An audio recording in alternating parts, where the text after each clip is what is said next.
Ika nga tigabatang pa ako. Kung hindi mo natikman ang kwek-kwek, fishball, kikiam, at marami pang ibang tug-tug niya. Dito kay Kwek Store. Tatagpuan nyo sa may Sagat Street, Corner pa Street, Paco, Manila. Kanila lang.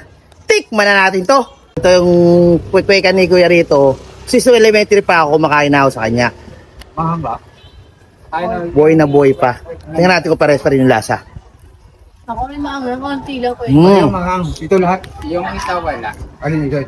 Alam mo, nagpapasarap dito yung manong sauce niya, sariling gawa. May iba't ibang klase silang tug-tug dito. Itong kwek-kwek, fishball, sweet ball, kikiam, at siomay. Tig to 20 pesos yung kada stick.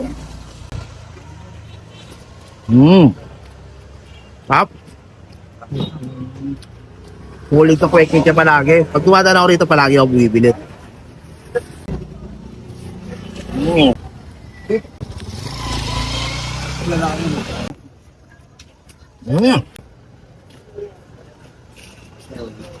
Ay, so may rin pala sa rito dito ba? So open pala sa rito na 9 AM hanggang maubos yung supply. Kaya kayo dyan.